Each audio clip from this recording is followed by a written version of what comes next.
पाटन के कटरा बेलखेड़ा गांव में हिरण नदी के संरक्षण के लिए अनूठी पहल की गई। यहां के भाजपा नेता अभिषेक सिंह हरि भैया ने ग्रामीणों के साथ 301 फीट लंबी चुनरी हिरण नदी को अर्पित की। इस दौरान बड़ी संख्या में ग्रामीण मौजूद रहे।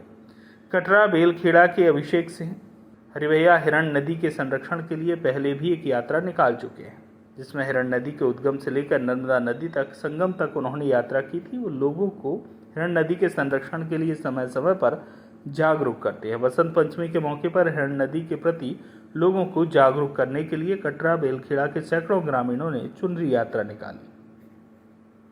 इस चुनरी को चढ़ाने का कब से परंपरा चल रही है? ये परंपरा तो खैर हमने चालू करी है अभी। आपको कुछ पहले ज्ञात होगा कि मैंने 2 साल पहले हिरण नदी बचाने के लिए पदयात्रा करी थी, जो कि बहुत ज़्यादा सराहनीय भी और सबने उसका तारीफ भी करी थी। उसी तारतम्य में हमने ये सोचा कि क्यों ना माँ नर्मदा की 2700 किलोमीटर में अभी मैं परिक्रमा करके आया हूँ, तो तब 40 प्रमुख नदी ऐसी जुड़ती हैं जिसमें अपनी हिरण नदी भी है। दोनों तट मिला के ये 204 किलोमीटर की है। इसकी मैंने परिक्रमा भी करी है और इसे बचाने के लिए मैंने संकल्प भी लिया है और गांव-गांव जागृति भी फैलाई है, जिसमें मुझे बहुत सहयोग मिला है।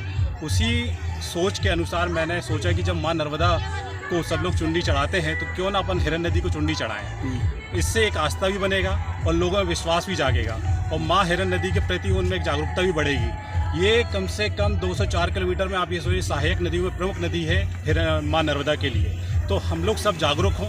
ऐसी कई नदियाँ हैं जो विलुप्त होती हुई कगार पे हैं। आप देखेंगे गनियारी के पास में पर्यटक का गंदा पानी इसमें मिलता है। यहाँ पे आप देख रहे हैं जलकुंभी अभी मिल रही है। तो ये हम लोग की मांग है कि इधर पे बीच बीच में स्टॉप डैम बनाए जाएं।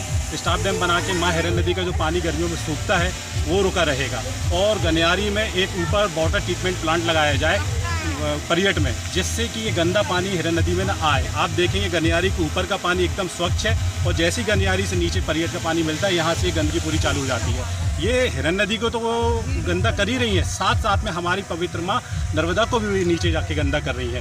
तो कई ऐसी नदियाँ हैं जिनमें नदी नाले और जो सूख रही हैं, जिनके ऊपर ध्यान नहीं दिया जा रहा है। तो मैं सभी से अपील करूँगा, मैं सभी से विनती करूँगा, सभी से आग्रह करूँगा कि सब लोग आगे निकलें और अपने अपने क्षेत्र से आगे निकल के आएँ। जहाँ से ऐसी नदियाँ हैं उनको बचाने का संकल्प लें, बीड़ा उठाएँ, क्योंकि यही हमारी जीवनदायिनी है। जबलपुर ज़िले की सबसे बड़ी नदी हिरण नदी है, जो हमारी ग्रामीण की जीवनधारा कही जाती है।